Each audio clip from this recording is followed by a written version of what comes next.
All that being said, we've kept this Zoom format because we feel it's really important to see one another, your reactions and your laughter and your smiles. The storytellers are not the only ones that are sharing. We are sharing with them as well. We're sharing our recognition and our appreciation for their contributions and their successes in our community.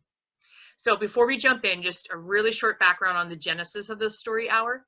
As part of HOSR's 50th anniversary, we wanted to highlight 50 legendary competitors, crews, teams, coaches, influencers that have kind of catapulted the regatta into a fall classic over the last 50 years. We put together a committee to brainstorm how to do this. And we knew this list could never be exhaustive, but we wanted it to be very representative of the breadth of competition and the culture of the HOSR. So we wanted to be to hear the stories that have made the legends of the Schuylkill River and Boathouse Row very important to the greater rowing community and very special in our hearts. We also wanted to celebrate the people of our sport and our community by passing down their stories, not only verbally, but making them into written stories, bridging the past and the present, and thereby affecting change for the future of our sport. So we began publishing stories each week on our website. After that, we ended up, it led us to these story hours. So we've been having them about every other month. If you want to see any of the past recordings, you can go on our YouTube page or on our webpage. It'll take you directly to those stories. And they're really fun, and it's been quite an experience. I just wanted to mention our committee members, and I'm sure you can find their faces here tonight: Alan Robinson, Jim Dietz, Ellen Carver, Pete Simone, Christopher Blackwall, Rick Stellick, and Dottie Brown. So we are very glad you were here with us tonight. Our host, Jim Dietz, needs no introduction, as he's one of our sport's true legends.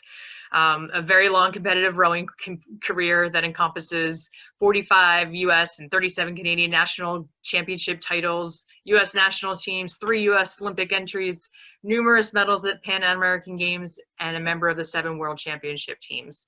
He's also highly recognized internationally for his coaching ability, starting his career at the U.S. Merchant Marine Academy, spending 9 years at the U.S. Coast Guard Academy, and 20 years at UMass Amherst, not to mention multiple Olympic and national teams. So he's produced a full array of world-level athletes and more coaches than any other coach in present day. So he knows a little bit about this topic of leadership and rowing. And if you've spent any time with Jim, you know that he can tell a story. So without further hesitation, enjoy the evening. I'm going to turn it over to Jim. Welcome, everybody. This is going to be a fun night. Just another couple of housekeeping things.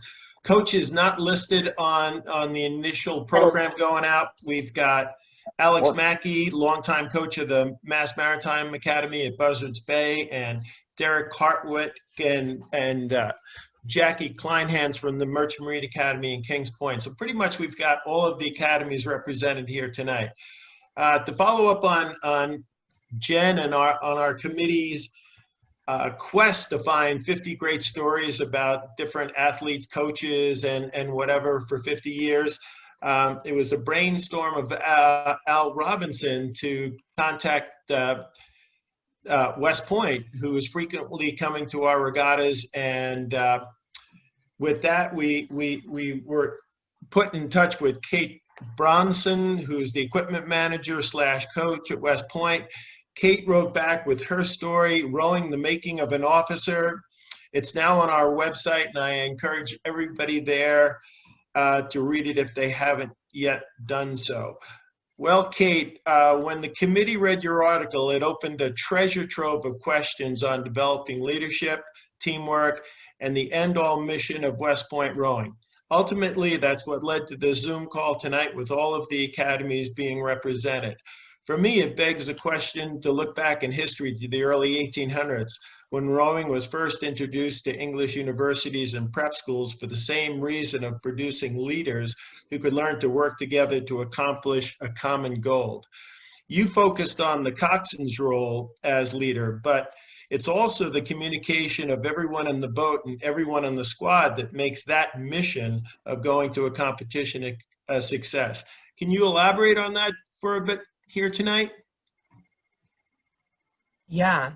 Good. So with West Point, the biggest thing that we when the cadets come in that we talk about is making sure that when they're on the sport that we're their leadership skills. And so from there, we're really lucky. We have a staff of about 12 different cadets that help run the team. So that's huge for them to take the ownership and help with the team culture.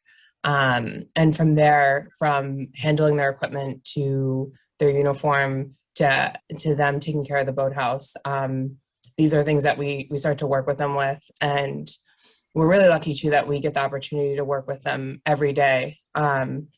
So it's huge for them to think that they're getting their leadership development, and we're not even using any really military like terminology or anything with them. When they come in, they're looked at as an athlete or as a rower and coxswain. So it's really nice, like the pressure of kind of like where they are in the rankings and everything is left at the door. And so they get to communicate with each other and work on all those things from there. But those are the biggest things that we work with them. And especially the staff is huge, because then the cadets are taking on the fact that they're encompassing the team, and they're taking on the regattas, and a cadet is taking lead on that. So we have CICs for the regattas.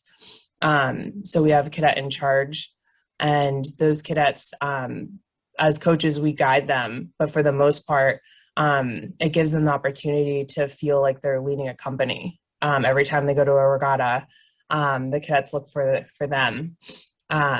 So those are some big things that we do that have been such a big change from civilian schools. And so I really enjoy the fact that not only are they getting at practices the opportunity to work on their development, but also their self-compassion on how do they work with themselves, and how do they react during scenarios like when they're in the boats, whether the boat is not going as they expect it, which we all have had, or if the boat is, if they're having a great practice, and how do they communicate to each other. So many opportunities in our sport that helps with their development, not only with each other, but I feel like for themselves. And the self-awareness is huge in our sport, which is great for their opportunity as becoming an officer. That's great. You know, my experience at the Coast Guard Academy was that the boathouse was the only place in a cadet's life where the rank of the individual did not dictate the protocol and accountability of the encounter. At the boathouse, there was structure, but without rank.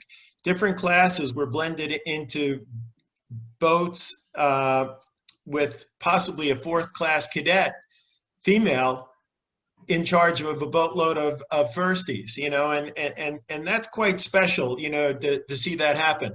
The other thing I think that's interesting is both with my first encounter with the Merchant Marine Academy, I was literally begged forever to come and coach those guys. And the morning I showed up, Derek, there were 2 weights already with the guys sitting in their boats, ready to shove off. There was a Boston whaler with a driver and a hot pot of coffee. I never drank coffee until that day, you know, but that's the organization that I saw at the Merchant Marine Academy. And then likewise, the same thing at the Coast Guard Academy. You know, I'd like to throw it out to the Commodore of your team, Ellis Rawls.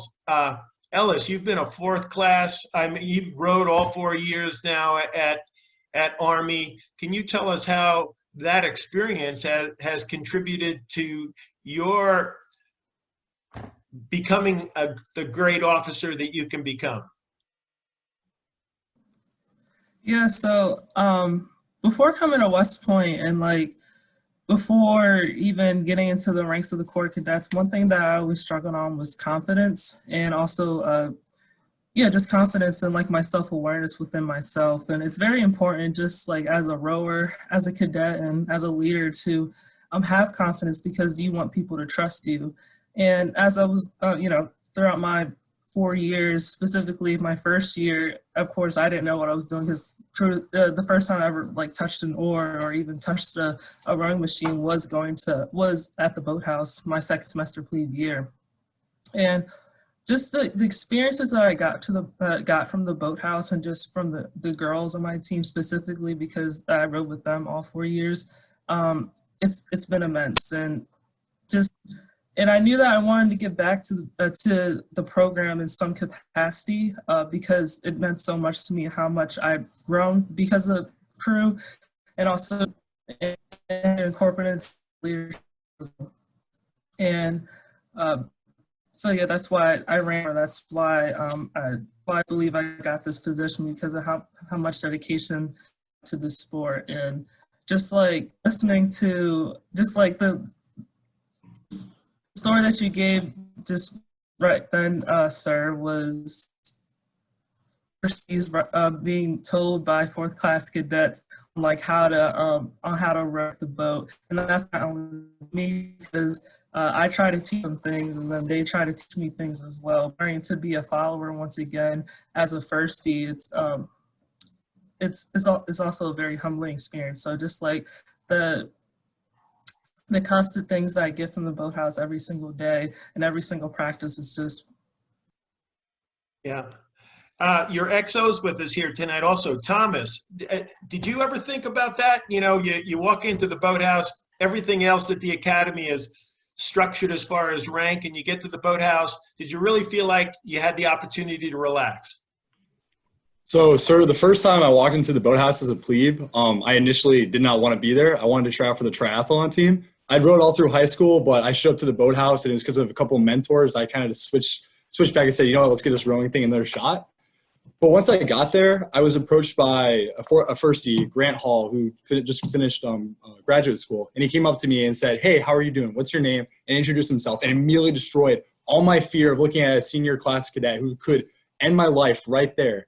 And he humbled me. He humbled himself, and I immediately felt connected to the team. And I felt like, hey, this is a safe space where you were going to train. You're going to become a better person and open up new opportunities for mentorship that many cadets here don't always get from first class cadets, just because of the structures, because the structure outside of West Point, up the hill.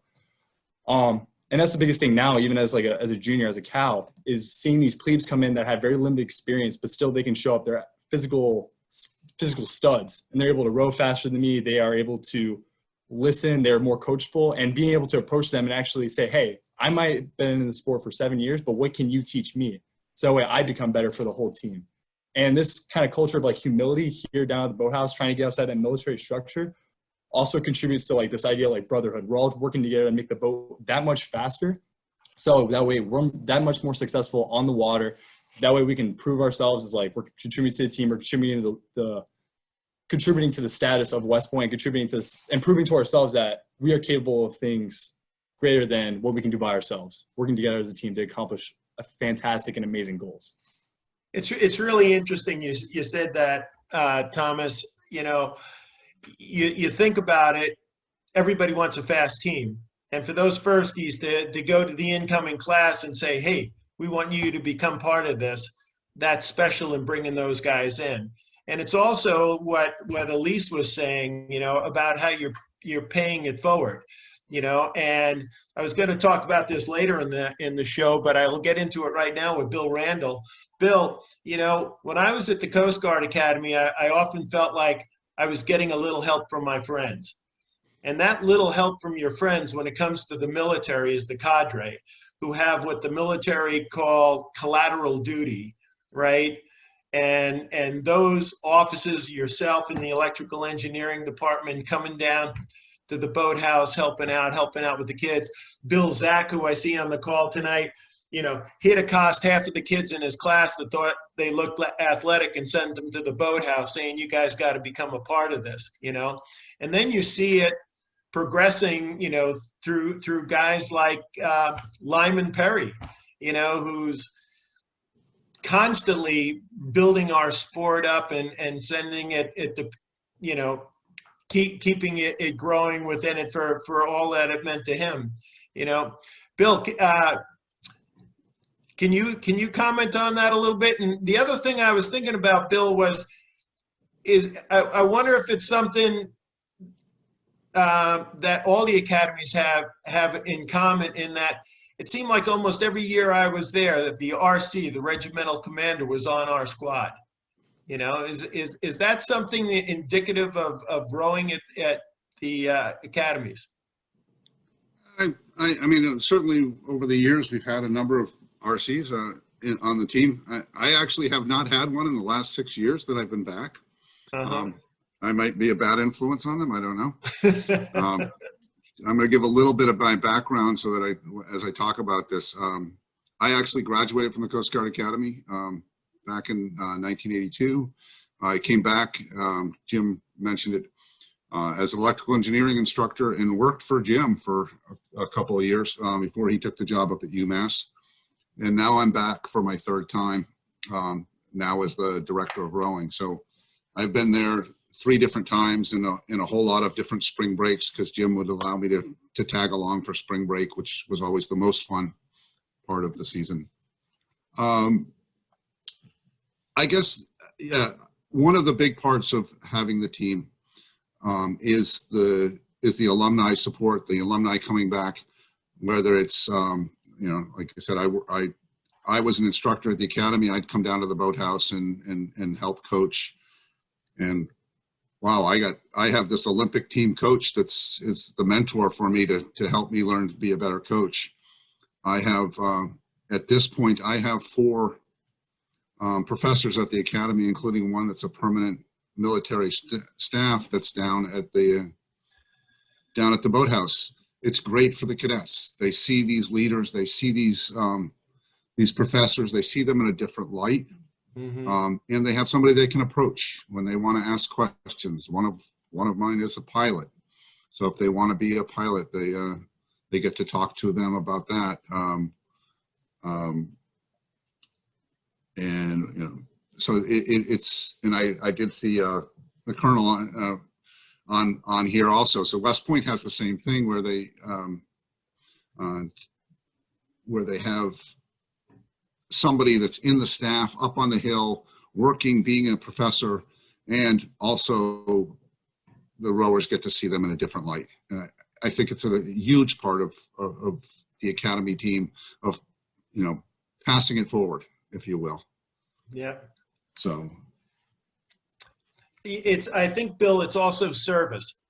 People go to academies because of service, and you look at our Coast Guard guys and how they've gone out and coached voluntarily at high schools and stuff, just by the nature of Coast Guard stations are by the water, and these guys are paying it forward. I know Joe Hester is down in the Occoquan right now. We had Cruiser, we had Zach, all these guys that went out and continued in the sport. Well, Bill's on here. Bill's on here, and quite literally out of my sophomore year boat, Bill was the coxswain, I was the stroke. Steve Hargis, who a lot of people on this call have certainly heard of, was the 6th seat, and Dave Tron at Vespoli was the 5th seat. So that one boat paid forward four people. So yes, that definitely happens. Well, we all know what Hargis did, organizing all of junior rowing in the United States and producing many medals for the United States. And if you look at what he created there with the junior national teams and stuff, most of those kids went on, or a lot of those kids went on to represent the United States and win Olympic medals, just like some of the old timers here have done tonight. I want to bring Mike Weinstein into the call right now, because he was one of the first coaches at Army. And in my discussions with Mike was telling me that, he got a lot of help from the other academies. Navy sent some of their old boats to Army to help start the program, Mike. And you said that Army used to go up to the Coast Guard Academy and use their tanks and stuff. Can you get in the call now, Mike, and tell us a little bit about what it was like at the beginning? Yes, absolutely. First of all, I want to tie into something that was stated before, the connection between the cadet leadership. We had the brigade first captain on the team, and we only had about 30 members on the team total. And having him gave us an in, because he invited the commandant of cadets to come down and actually watch a practice. And once we got the commandant behind the team, when he saw that everyone working together, and what was very impressive is that the coxswains were all females, and all the oarsmen at that time, when we were an all-male team, were men. And he just was thrilled watching these women putting those guys through their paces, controlling the boats, making them set up. And I think it was integrating the full inclusion of women at the military academy in the mid-'80s, a mere less than 10 years after the academies were integrated with women attendees. Now, having said that, when we started in '85, the head of the law department, Colonel Baker, he got some old Pocock wooden shells from the Naval Academy's scrap yard, I guess they called it. I'm not exactly sure how he did it, but he showed up with a trailer with some old wooden Pococks on it. And by doing that, he was able to get one operational shell from those original 4 with rigging and everything that was intact and safe. And he put a boat on the river in the autumn of 1985.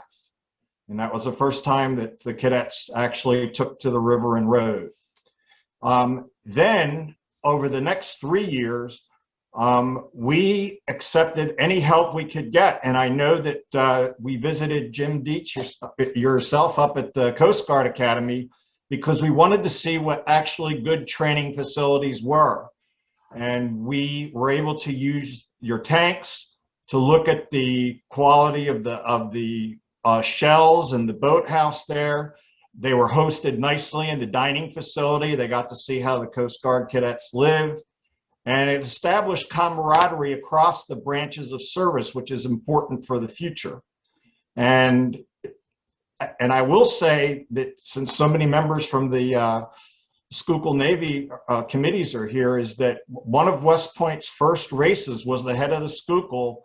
Unfortunately, I don't remember if it was the autumn of '87 or the autumn of '86 when we participated, but that was our first long trip away from the military academy to compete in a regatta. Is there anything else that I can add that you would find interesting? You know what I wanted to get into that story about the Commandant of Cadets coming down, because any of us that were at any academy realizes the implications of that and how that person can make or break you. You know, and after our conversation, Mike, I thought, you know, you bring anybody into a boathouse and they go out and they watch an 8 having to work together, and that's impressive. But you go to a boathouse and you watch a squad going out and working together, and that's incredibly impressive.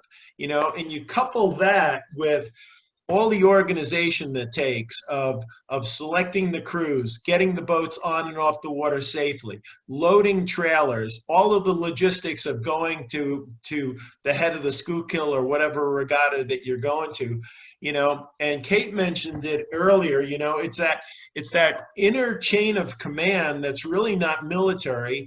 It's the coaches, it's the captains, it's the coxswains that all have a job and get the job done. And I think that's what might have really impressed the Commandant of Cadets, you know, seeing that organization and how things are run, you know, very difficult, you know. And I took the things that I learned from the Coast Guard Academy and I brought them to UMass with me, because that organization seemed to work and everybody understands it. What do you think about that, Kate? Oh, definitely. Yeah, I was nodding my head when you were saying that. It's interesting when I talk to civilian coaches now that coach civilian teams, and we talk about the good and bad of what's going on with our teams, and if they ever talk to me about like they're struggling with their captain or they're struggling with a rower on there, I always think about how if you're getting a higher education, like you aspire to lead something one day, whether in the workforce or something of that nature, and to why not challenge them, your captain or somebody that's a little bit older on your team, to hold themselves in a more professional standing. And that all, like, that thinking has stemmed from being at West Point, which is huge. Because I think if there's something, like if we ever see a cadet getting frustrated or just acting in a way that you wouldn't want to see your leader act, it gives them the opportunity. And that's why I love the crew team, is it's a really safe place for the cadets to, you know what I mean, to figure out who they want to be as a leader and how do they feel comfortable in leading. And so I 100% agree with you, Jim, is if I ever move on to a civilian team, I definitely think I would bring everything that we challenge the cadets here with in order for them to develop and be ready to graduate and lead a second lieutenant in the Army. I would bring to the civilian schools, and I feel like that would help create a culture that you'd want your team to be able to be competitive and the bare minimum respect each other, which is huge. And that's one of our core values here. And I really enjoy that is the fact that we have 3 base core values: our pride, respect, and commitment, and how we integrate those with our cadets. And I feel like respect is a really hard thing to do, especially if you don't like somebody. But crew has taught me so much on how do you respect, and in the fact if you don't respect, your boat can't be as fast as it could be. And so those are some great things that West Point has taught me in my coaching. Yeah, Mike. I'm gonna jump in, Jim. Go ahead, Bill. I was just gonna say, in some ways, we have an advantage when we get to that. Our students come to, as you said, for service. They come to be leaders. It's coaching at different places over the years. You would love to challenge anyone, but I think our students are special. I mean, they really are special young men and women, and everything from you don't treat people that way, and they know it, and they know that that's not unacceptable, and they correct themselves to loading the trailer. It's the only place I've ever been where I literally turn to the captains of the team and say, load the trailer and tell me when it's ready. Absolutely. So we have a very, very special group of students, of rowers, of future leaders. And it's nice to be able to take advantage of it like Kate and I can do, and some of the other ones that have had the opportunity to can do that. Good. Yeah, I remember when I first came in, and Colonel Burrow was the OIC in charge, and he said the same thing, Bill. Like, these people know that they need to develop. They have 4 years to figure it out and become adults. Like, where there's people that go to college and, oh gosh, they could be in their 40s and still not figure out how to adult yet. But he did say, he's like, but they're still 18-year-old kids. Like, they're still figuring things out. And so I think that's what's great, is they realize that that they need to mature faster and quicker and figure it out. So, I mean, I think about who I was when I was 18 to 21, and yeah, I can't imagine having like that pressure cooker on yourself to develop that much quicker. So really proud of them. Yeah. Is Stan on the call? Do we know? Stan Kuglinski? Stan did not make it on yet, Jim. Okay, let's move to John Lehman. Now, John, for those that don't know, John is the former Secretary of the Navy during the Reagan presidency. He's got degrees from both LaSalle and St. Joe's. He's a pilot and author of at least 6 books.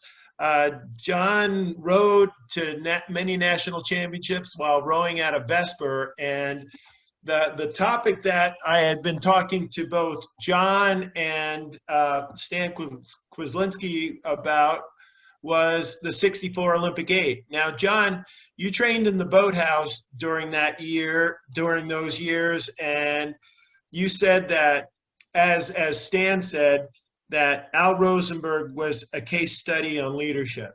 Could you get into that a little bit and what you experienced watching Al interact with a crew that was comprised of Marines, Navy, and Air Force active duty military? Whoop, you're on mute.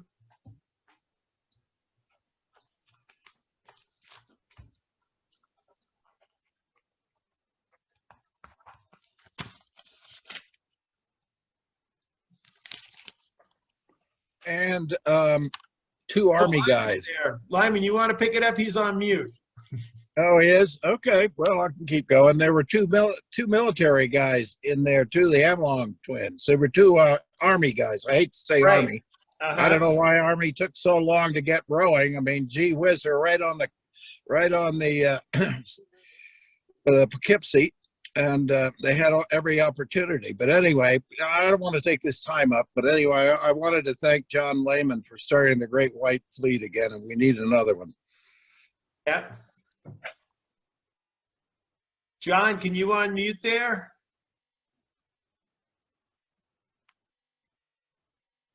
All right, we're having a little problem. So let's go back to Bill Randall. Bill, you were coached by the stroke of that 64 Olympic 8. All right, Bill Stowe. He was Navy. He was stationed in Vietnam a bit during the war. Type 8 personality. The older people on the call probably have read the books, Bill Stowe's book and Emery Clark's book about the 64 Olympic 8. These guys were a tough crew to handle. You know, what can you tell us about Stowe and his leadership skills when he came to the Academy and got you in a boat? Wow, that's so many different things you could talk about with Stowe. That could be a whole conversation, that could be a whole chapter. I think that, one of the things that Bill did at the Academy is he liked to be like the underdog, the rebel a little bit. And at the time when he came into the Academy in the early 70s, it just fit the Academy perfectly. He was the rebel that the team just came to, and without a question, an incredibly talented coach. He could get the most out of the rowers. And sometimes it was, things that might not work at other schools. It didn't work for him at Columbia the way it worked for him at the Coast Guard Academy. He could challenge them, and they would take the challenge. Move up closer so they can see you. I'm not going to talk. Move up, please. Relaxing, Joe. I'm comfortable. I want them to see you. So, I mean, he. Hi, Joe. Hi, Penny. One story I'll relate to everyone is when he first started the team. I think Lehman just woke up. Well, Yeah. When he first started the team, he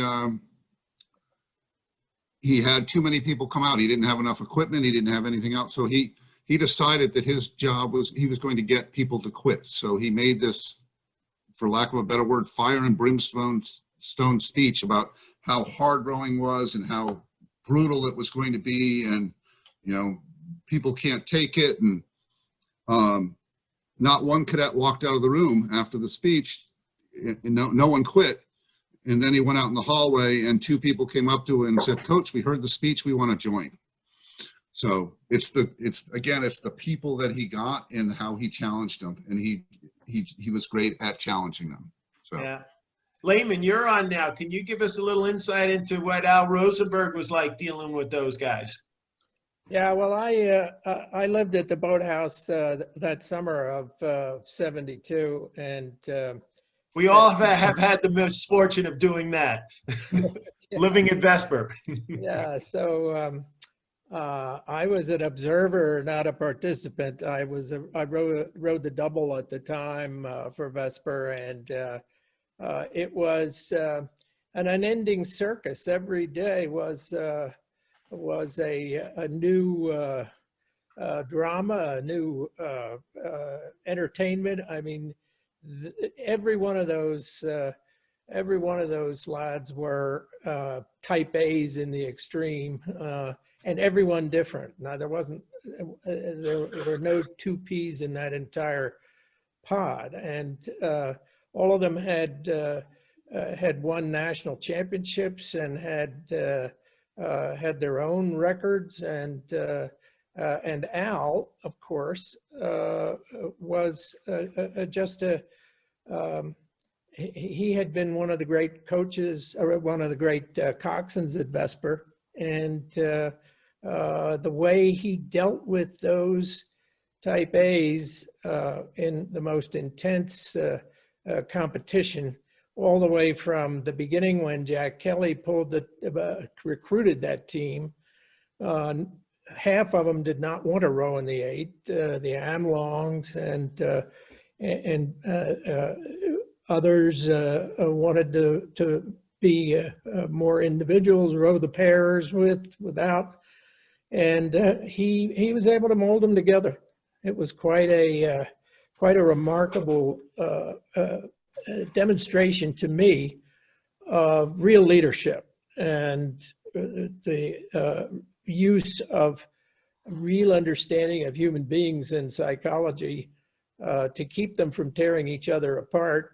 As you know, famously, the Amlongs got in a couple of fist fights rowing the pair over at Henley and elsewhere. So these were not shrinking violets. And Al was a superb leader of that very difficult team. Every one of them was really, in my judgment, and I got to know them all very well, a great human being. And that served me later dealing with admirals who had their own type A issues when I was secretary. And I often thought, what would Al and Jack Kelly do with this crisis? And so it was that experience, and the one just before that for me was when I was the first American elected captain of boats in my Cambridge college, and another load of type A's. There's nobody at Cambridge that isn't a type A, and that crew team, it was Al Rosenberg who I tried to apply life lessons to in that role as well. So that Al, there ought to be a statue to him somewhere.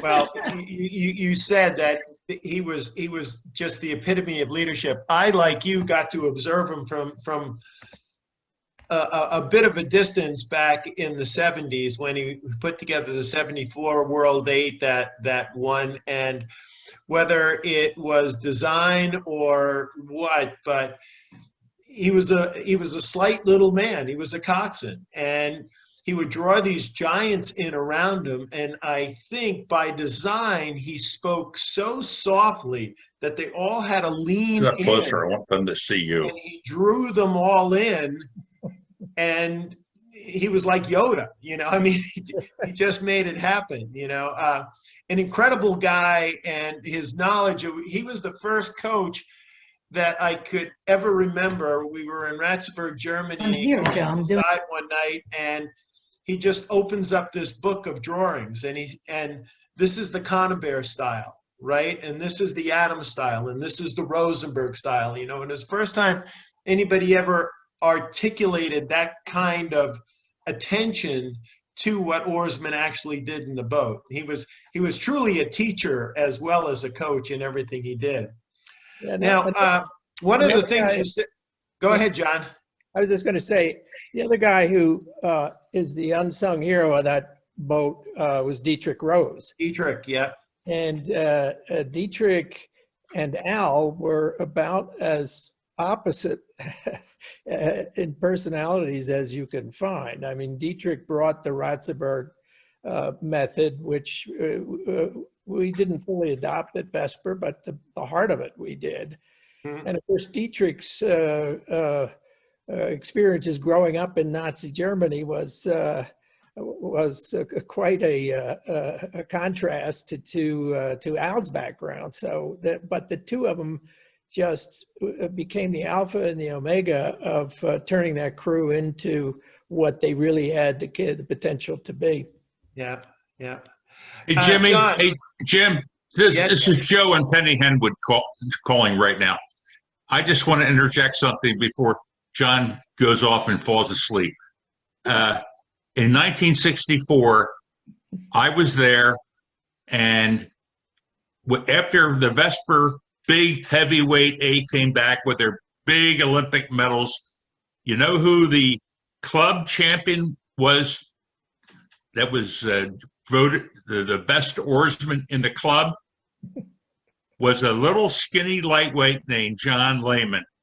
And he is one of my very best friends, and he's not he's just a great guy, and he will never tell you this, but John Lehman was voted the #1 oarsman in Vesper Boat Club in 1964 when they won the gold medal in Tokyo.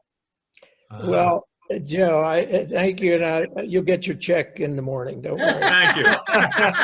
But, just call me back, John. You owe me a phone call, John. Okay. Right. All right.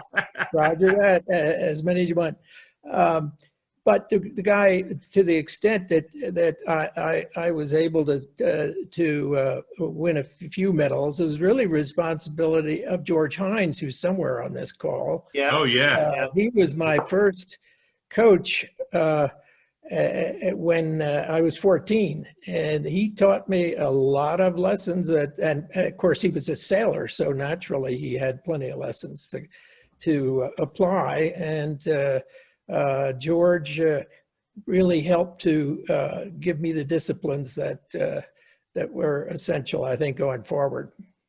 John, one of the things that you said, if I can quote you when we were talking, rowing is germane to leading people in intensive conflict because of both the mental and physical pressures. Do you think that by design, rowing is a very tough sport? Do you think that is appealing to cadets at the academy? Do you think that's why? Yeah, that's a very good point. I don't think there is any activity or discipline that it can be as valuable to form a leader in the military and naval environments. I mean, I remember going through OCS and survival school when I was in flight school, and if I hadn't had the hardening and the experience of holding it together for the last 500 meters and getting into shape and knowing that there's more in there than you really think there is, I don't think I could have got through it. And this is, I think any plebe will tell you the same at any of the academies if they've had experience. Yeah. And there's just nothing better for it. And I think you could see that in the results of what everybody on this call accomplished in their rowing and post-rowing careers. Mm-hmm. You know, I think that's one of the things that differentiates our sport from others. And that has to be learned, you know, if you're a high school rower, if you're a college rower, whatever, you're constantly being tested, all right? You're out there, and just like in the military service, it's 100% preparation for what will be probably a 6 to 7 minute race, all right, in a situation where the conditions can change, anything can happen. If you're prepared, you can make a mistake, you can catch a crab, you can recover, you can overcome the obstacles, win the mission. But more than that, through those constant tests, you think, I'm exhausted, I can't keep going, but I have to keep going because the other guys are in the boat. And you realize that you can keep going, you have another level, and you can survive that. And you're constantly finding these other levels. And when you're put in a really tough situation in your life, you can overcome it because of what you learned in that boat. I think it really makes our sport special. Yeah. Couldn't agree more. Hey, Jim, can I chime in here? Sure, Derek. Derek Hartwick, I've been the head coach at U.S. Merchant Marine Academy for the last 17 years. And I just want to kind of agree with what you just said and what John Lehman had said. In coaching at Kings Point for the last 17 years, one of the greatest things that I've found from my experience as a coach is just the number of individuals that have, one, come to the sport at the college level, never having done it before, and stick with it for 4 years, and come back and say that just what you had just said, and that is committing for 4 years to the sport, to the other individuals, no doubt has helped them succeed in whatever they're doing, you know.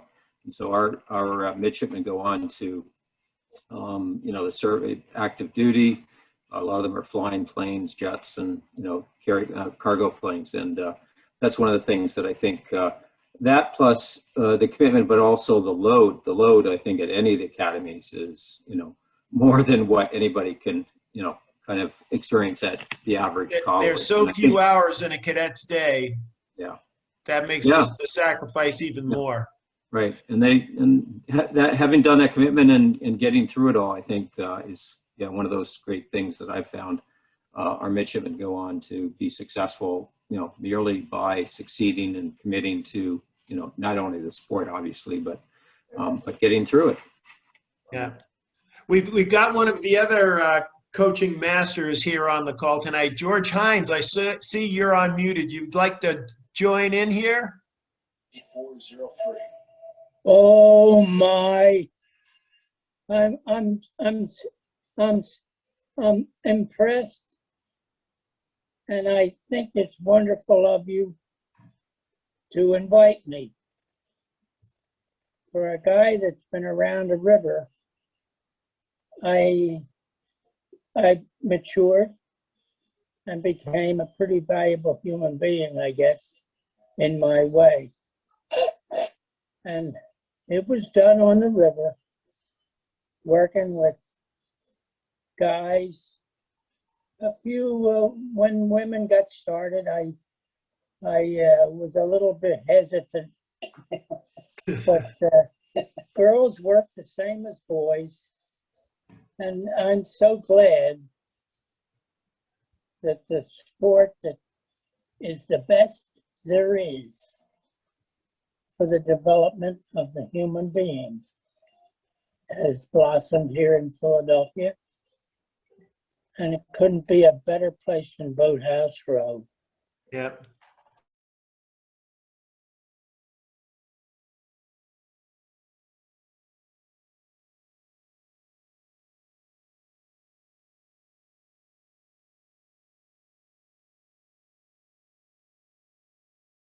That's exodus and many tours through life of so many individuals, pound for pound, than any other sport there is.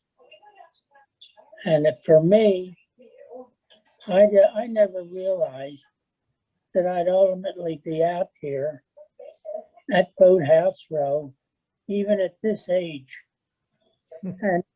And it's like being home, in spades. But I remember when I was about 10 or 12, hanging on the fence at the Fairmount Boathouse, watching these guys carrying these poles out on the dock, getting in those boats that are so slick, they're hardly showable in the water. Boy, did they move. I was impressed. And I was a failure in the high school crew. I was cut. And I finally made it my last year in college. Coached by Jack Bratton and Thomas Aloysius Curran. Nice, Tom Curran. Themselves mental and physical behemoths who brought it out of me. And I thank God that this has made me what I am today. I know I'm up there now, but I'm so thankful for the great experience of these years with the crews. And I pass it back to you for a while. Thank you, George. Appreciate that. I'd like to, saving the best to last, all right? Lyman Perry at 87 is probably our senior panelist here tonight. Start to figure out how to unmute now, Lyman. Lyman stroked the Naval Academy 8 that represented the United States in the 1960 Olympics in Rome. He served in the submarine service, coached both at the Naval Academy, the University of Pennsylvania. Lyman today still leads the Athletic Excellence Committee at the Naval Academy. After graduation, he stuck around a few more years to compete in the 64 Olympic trials in the double. He was coached by the great Joe Burke of Pennsylvania and Jim Ratchman of Yale in the single. Well, Lyman, what have we left out here tonight? Well, I think I'm unmuted. You hear me all right? I can hear you. You're good. All right. Well, I guess Rashmit didn't do his job because I had to give up I gave up the single to row in the 64 boat, which was quite a good boat. And some will remember we did beat Vesper that season a little bit before the trials, but then they put in the two Army guys. I hate to admit it. The Amelong twins. But anyway, I can think of, it's a long time and I've had a long life. I'm really happy with everything. I can think of nothing and that better prepares someone than messing around in boats, because and in persevering through adversity. I can't tell you how much that means. Whether you go on to graduate school, whether you made the Naval Academy, the Navy a career, whether you went on to business school or whatever, a lot of people who made it through really succeeded in life and had a wonderful life. In our Olympic crew, we had one Marine, 3 nuclear submariners, 4 Vietnam pilots, and by the way, none got shot down, and 1 black shoe. And Naval Academy produced has produced over the years 3 Olympic teams, which is unusual. I feel really proud and honored to have been coached by both Rusty Callow and Joe Burke. And some people are young enough to never to know who either one of those is, but Rusty Callow was an icon and featured in Boys in the Boat as a coach of that boat early on in that career. One last thing, there is a Navy SEAL, class 95 Naval Academy. Eric Christensen, SEAL Team team, last man standing. Check him out. He's an icon at the Naval Academy and buried in the same cemetery with John McCain and other famous admirals of World War I, II, and even the Continental Navy. So anyway, that's my contribution. That's awesome. Al Robinson, you've got a question for Elise and Thomas, do I hear?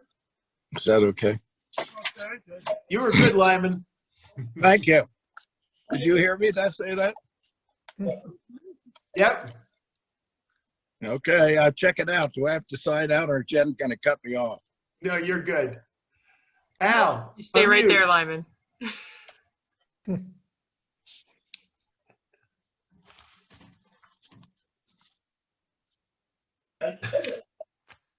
Alan, you're muted. Alan, you're muted.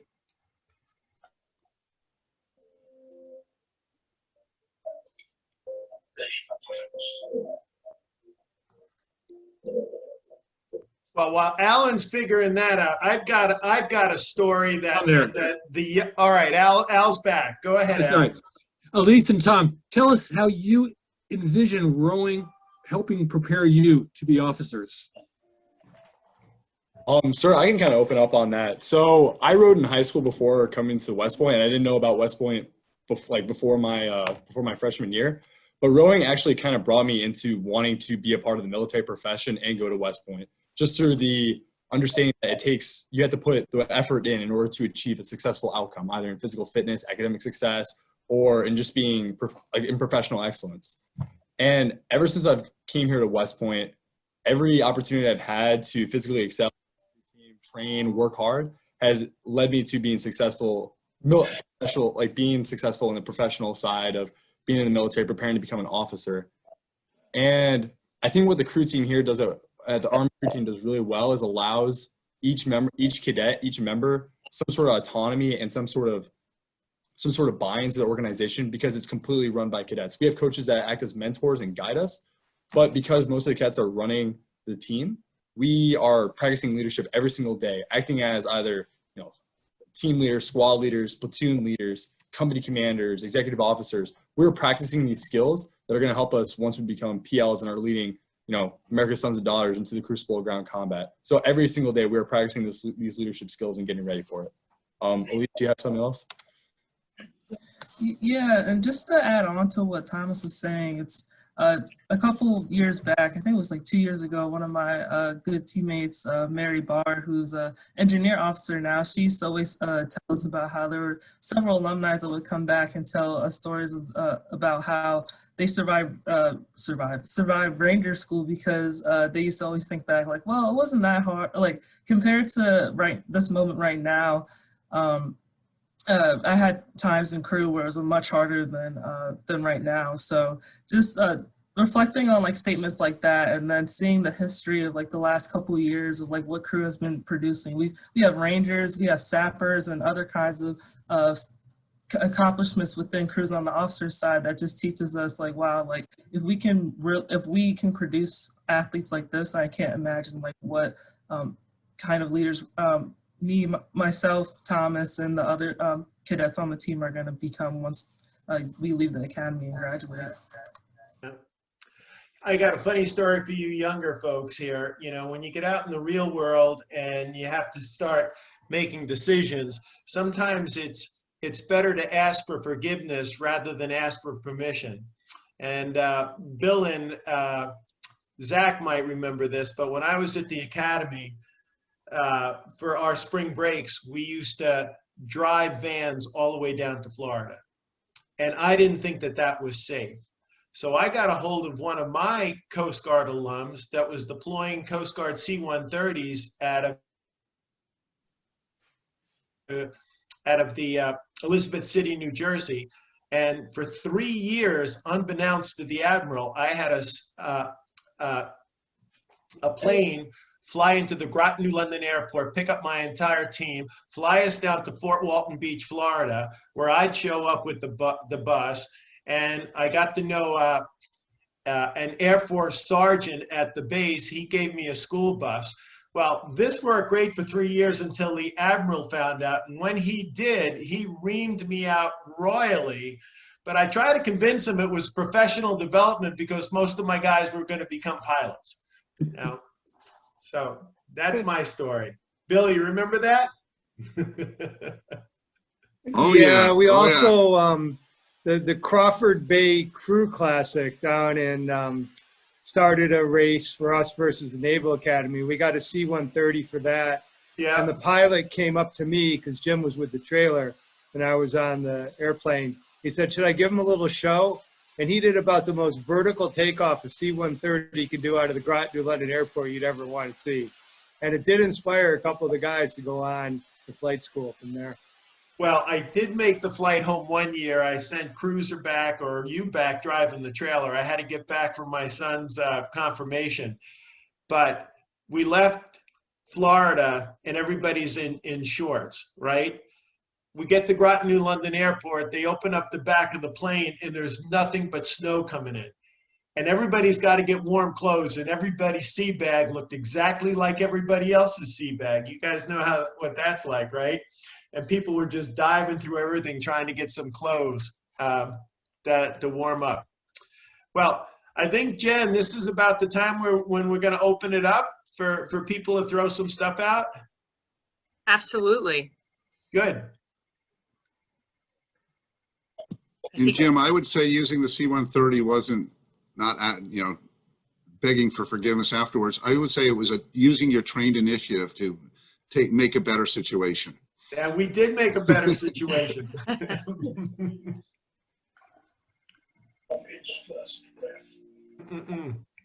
I'd like to make the point that also at Navy, the Naval Academy produces a vast number of the very successful SEALs, Marine, and the rest of them. Most of the rest of the Navy crew goes into the Marine Corps. Lyman, I'd like to trump that, all right? Bill Zach, can you tell Lyman, who was selecting the Navy SEALs out in San Diego? You're sure referring to Chris Johnson. I am referring to Chris Johnson. Chris Johnson was one of our rowers. I had the pleasure of coaching him his novice year. And he eventually got out of the service, got his PhD in psychology from UCLA, and was doing a lot of work with veterans down in San Diego, but was also working with the teams out in Coronado and help figuring out who, from a psychological point of view, would most be able to help them out. And then he worked with the Golden State Warriors and Coach Steve Kerr the first year that they won the championship. And he's now he's with the Pittsburgh Pirates. For the Pittsburgh Pirates. So that there is inter-service help going on. Hey Jim, it's Rick. I think you and I talked about this the other day, and you said you filled out recommendations over the years how the services, not only the academies, but always encourage athletic achievement and continue your career consistent with your military duties, of course. They can hear you. The military has always been very supportive of individuals in rowing and all the sports. And for a while, I was a corporal in the Army and able to row for a while under that program. And I think that's important to recognize that the military recognizes how important the skills you learn, in athletic endeavors relate to your military duties. So I think that it should be a hats off to the military for allowing many individuals to continue that. And the 1964-8 was a primary example of that and how that was done. And I see that Jen just put up on the screen, Mike Weinstein, crew from West Point. I'm not sure exact year, Mike, but came to Malta Boat Club and trained for a year. And we put them up and allowed them to train out of our club. And at the end, the conclusion of that, they gave us a very nice ceremonial set of swords there. They're on display down at the club. And so we've had a great relationship with the military too. And Mike, of course, himself and his brothers and his father are all members of Malta Boat Club. So it's quite a tie-in. And I would like to thank Rich, you and Fred. You were both at Malta when West Point came to train there in the spring of 1988, and for the hospitality and the excellent support. And I'm sure that some of the other members present will remember Sid Solomon, who was a Malta member and an Army war hero who enthralled the cadets with his stories from D-Day. Yes, so Sid Solomon, thanks for bringing that up, Mike. He wore against Bill D-Day and was, throughout that whole experience, was a member of Malta for many years, but a war hero, but also an oarsman. He competed at the master's levels for many years at Malta, and along with many other folks. But thanks for bringing it up, Mike. That's a great story. Rick, I see that sword, and I think back to when I took over at the Coast Guard Academy for Bill Stowe. And as all military know, there's always a change of command. And Bill Stowe pulled out the sword and passed the sword to me. And right there, I knew this is going to be something different. You know, it was a great memory. Can you hear me, Jim Fitzgerald? Yes. Good. I feel honored to be with this Hall of Fame group. Jim, I remember you were a great single sculler, and I rode for Penn, graduated in '62, retired Yale at the sprints. I saw Lyman Perry stroke that Naval Academy boat in 1960, the Olympic trial win, and the plebes were in that final four too, and they pushed that varsity as hard as it could be pushed, and Lyman stroked them to the victory and went to the Olympics, and then he was our stroke in the college boat club that he mentioned with Al Walkland, myself, and Lyman, and many other great oarsmen. And we did have the good fortune of beating Vesper at the American Henley. That Monday, Kelly put the Amlong brothers in the Vesper boat, and we did 1,000-meter pieces for the next 3 weeks before the trials, and they beat us every time. So we knew when the trials came who the better boat was. But Joe Burke had a different form of leadership for us. I rode for him 3 years at Penn in the varsity and also in that college boat club. And what he did is he worked you hard, he trained you well, taught you how to row well, and motivated you. But on race day, he made you get yourself up to be up and row in that race as hard as you could. And he said the rest of your life, you're going to go out and you're going to have to motivate yourself. So when you row for me on race day, you got to motivate yourself and not count on a lot of other people to try and do it. So I'm honored just to be on this phone call tonight and congratulate all the wonderful oarsmen who are part of my history as I watched and admired you back in the late 50s and early 60s. The one thing that's great too, I might mention, Jim, that you mentioned Joe Burke several times. Joe Burke, who was a preeminent sculler back in the 30s, and it was going to be in the Olympics in 1940, of course. Winner of the Diamond Sculls? Yes. Twice. The Diamond Sculls, unbeaten, held a record. Sullivan Award winner, 39. Right, but he went on to be a PT boat commander in the Pacific for much of the war years. And of course, that in a way cost him his rowing career. Well, I'm sure he did it with great gratitude. But when he came back, that's when he became the coach at Penn. And I'm sure all those... Well, coach at Yale first, I think the Yale freshman. Then he came down to Penn, and he sunk more tonnage, Japanese tonnage, as a PT boat commander than any other PT boat commander did in the Second World War. He was just a person that we're so privileged to be associated with for 4 and 5 years. He was something. He was. That's awesome. And I'm sure his experience as a commander in the Navy influenced his coaching to a great degree in discipline. So that's another great story, I think. Right. You think about it, Rick, that the Pococks out in Seattle, besides building floats for float planes, weren't they also building PT boats? I've heard that. I would make sense because everybody converted over because a PT boat essentially is a large racing shell. It's a very lightly built and it's made out of it was all ply, and isn't that interesting that George Pocock might have built the boat, right? That gentleman Joe Burke was commander of. That's kind of special. Well, he was made a commander of a PT boat because he had experience in small boats. So that's the operator. Well, I want a submarine someday.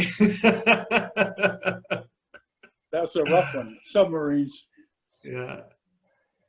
Good. If anybody else would like to tell a story or ask a question, go ahead and unmute yourself. I just wanted to thank Jim Fitzgerald. That was a wonderful year we had together. So thanks for reminding me. Oh, we had Al Walkland. I think he's with us on this tonight. And Al should unmute and just say hello.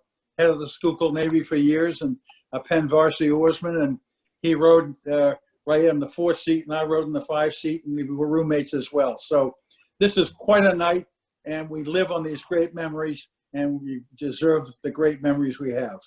Is that how College Boat Club became College Boat Club? Was it mostly Penn people, Jim, that came into that? It was six Penn people, Lyman Perry from the Naval Academy, and a fellow Schwartz who was going to medical school at NYU. He would come down every day for practice, and then we had six Penn oarsmen in the boat, and that was it. Was that Dick Schwartz? Yes, I think it was. Yeah, he was a scholar as well. He was a Cornell oarsman. Cornell oarsman. He rode with Don Sparrow back then, and when I was a schoolboy going to race in my first Stokesbury, I came down to Fairmount, and my coach arranged for me to row Dick Schwartz's single in that race. Oh, that's great. So it was a wonderful year, and Lyman was a great leader, and Vesper just had too much for us at the end, and they were fabulous. So hats off to Vesper for an eternity. And of course, Ted Nash's name hasn't been mentioned tonight, but he has so instrumental in rowing, and he and the military.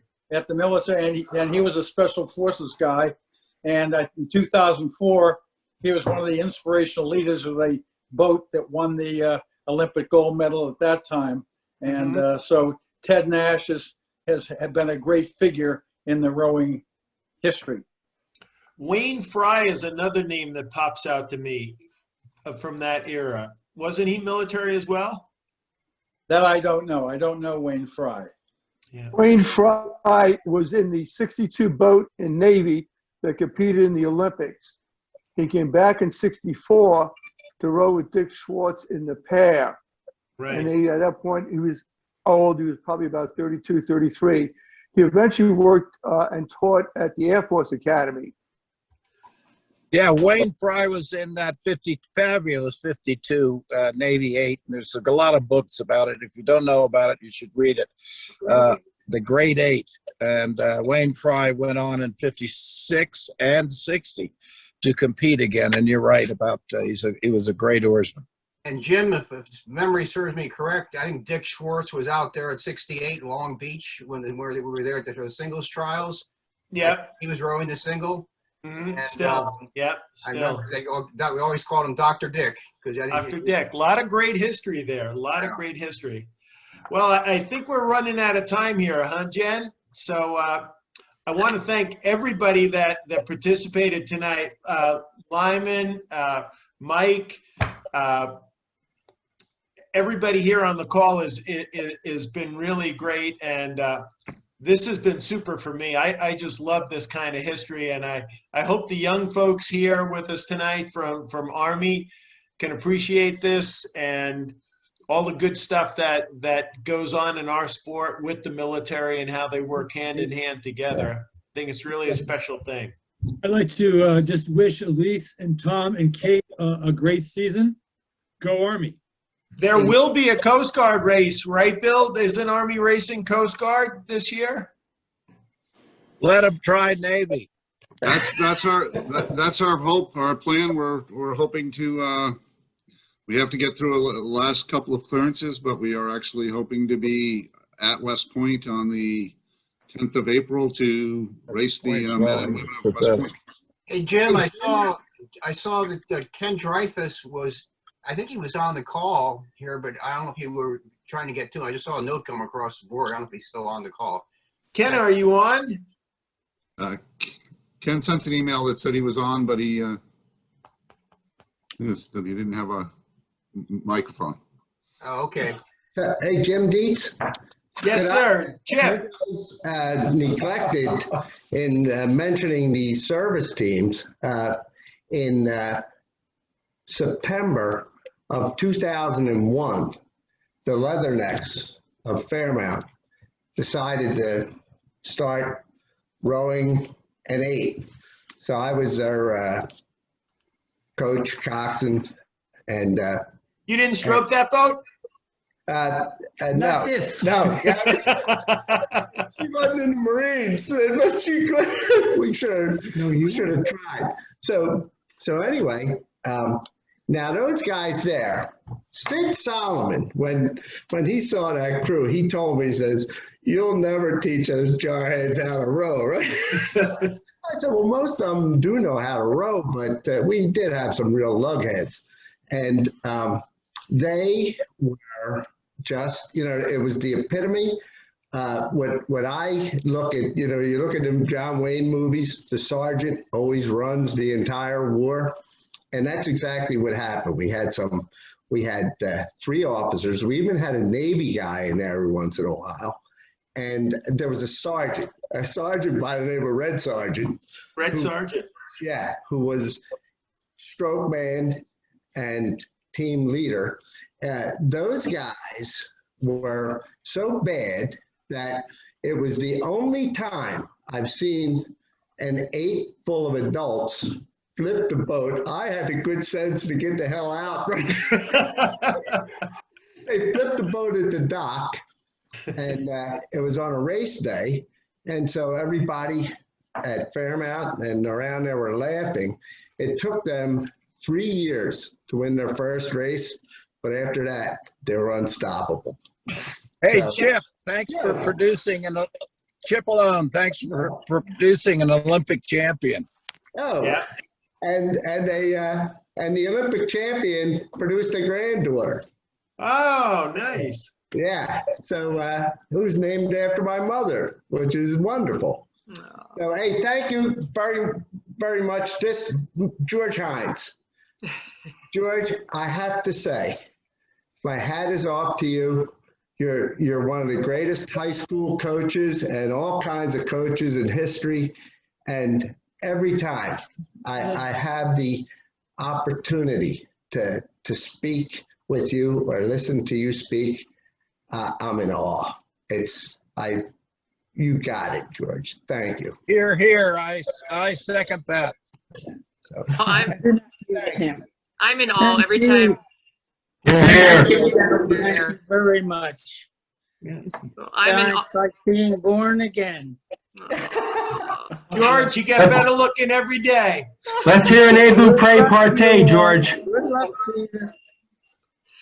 Well, I am in awe every time I get on one of these calls, and there is so much, love between fellow colleagues and rowers, and I'm just, I think we're blessed to have everyone with us tonight, Bill and John and George and Mike. This is such a unique opportunity, and we're really thrilled to have everyone here and be able to tell these stories. And for them to live on. The service academies are such an important part of the history of our sport. And it's great to keep these stories. And like I said, this is going to be this is recorded, and we'll keep passing this on. We encourage you those of you that know high school and college rowers to pass it on and to them as well and their teammates. The one thing that really struck me when I was talking with Kate a few months back, and she had touched on this earlier with Bill, that the rowers are expected to mature so quickly, and that we, I think a lot of it's hindsight.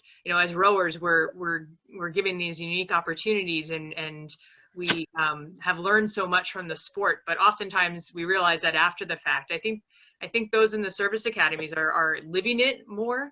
They're in the moment, and they're realizing what they have at their fingertips and how to put the two things together. So I think it's a great opportunity, and it's just wonderful to see everybody just wanting to give back to a sport that's giving them so much. So we appreciate everyone being here tonight. We hope you'll listen in on future story hours. And if you have any ideas or thoughts, we'd love to hear your suggestions. So this is really just, for the community and to help rowing grow and really thank those that have come before us. So thank you. Ready all row. Thanks, everybody. Thank you. God bless Ready you, all George. row. And as George Hines has said in the past, it's not the carriage, it's the horse. That's There right. you go, George. Thanks, Good Jeff. luck, all. Et vous pray partay. Okay. All right. Good night, everyone. Good night. Good night. Good night, Jen. Good night. Good night. Good night, Rick. Good night, Jen. Good night, Ellen. Thank you. Good night. Good night. Good night, everyone. Hello. Good night, everyone. Thank you, Jen. Live well. Yeah. Good night, Jinx. Well, wasn't that a pleasant surprise? What?